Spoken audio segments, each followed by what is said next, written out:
छ भनाइ विशालको भनाइ सुनिदिउँ न समय त कान्छो केटाको स्वागत छ सबैलाई भने त केही छैन के भन्नु गीतले चाहिँ गेडा हान्छ होला यार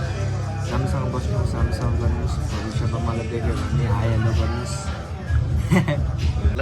यसो सुनिदिउँ न मेरो चाहिँ ठिक छ एकदम होइन बसिरहेको छौँ तिनजना हामी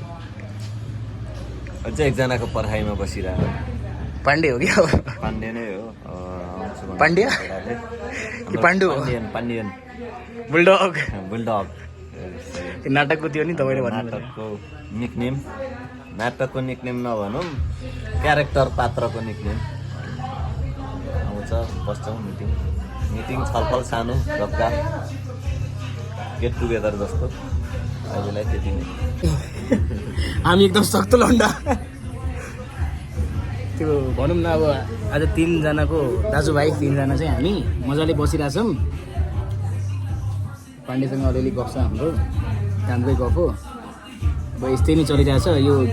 गीतलाई माइन्ड नगर्नु होला अलिकति यहाँ फुच्चे केटाहरू छ अलिकति भनौँ न यङ एजको केटाहरू छ जेन्जी हामी पनि जेन्जीमै पर्छ हामी जेन्जी हो नि त जेन्जी भन्दा अलिक सानो त्यसो भए हामी जेन्जी होइनौँ तर फिल त गर्नु पायो नि त हामी पनि जेन्जी हो भन्नु पायो नि त हामीले के भन्नु भने त्यति महत्त्व नै दिनु हामी त्यसलाई तिमीले भन्न खोजेको कुरो महत्त्व भयो होइन त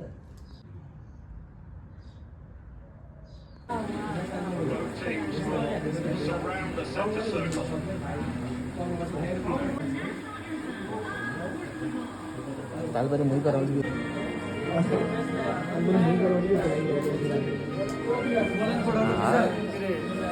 ए हुन्छ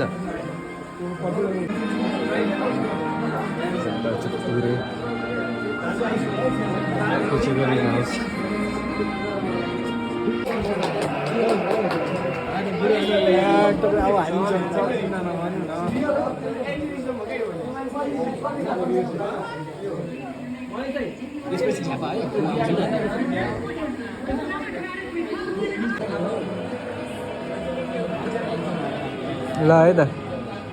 पर्चुगल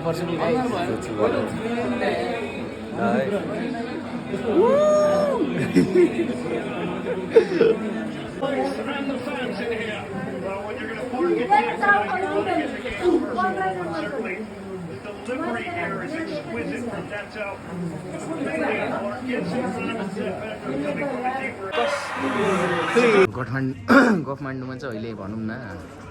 अहिले रातिको समयमा हामी म्याच हेरिरहेछौँ यता हाम्रो भनौँ न टोलीहरू पाण्डे भाइ अमर भाइ अनि त्यो अन्य भाइहरू सँगसँगै विशाल पवन हाम्रो श्याम दाई हुन्छ नि आज म्याच हेरिरहेछौँ गफमान्डुमा पर्चुगल वर्सेस काङ्गो चलिरहेछ एक भइसक्यो छ हाम्रो भनौँ न हाम्रो दाजुले अब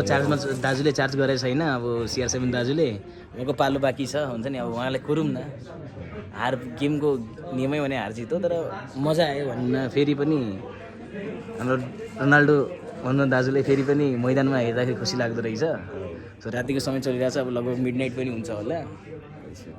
भइसक्यो होला जसमा हुन्छ होला भन्नु न भइसक्यो भयो है मिडनाइट पनि ल भनेपछि मिडनाइट भइसकेछ भनौँ न 15 मिनट मात्रै बाँकी छ सो मजा आइरहेछ गाइस भनौँ न यहाँ सबैजना छौँ हामी यहाँ नरेन सरहरू सबै टन्नै मान्छेहरू छ हल्ला कम छ नोइजी कम छ तर काम चाहिँ दामी नै भइरहेछ सो हेरिदिनु होला माया देखाइदिनु त्यही नै हो गाइस अरू केही छैन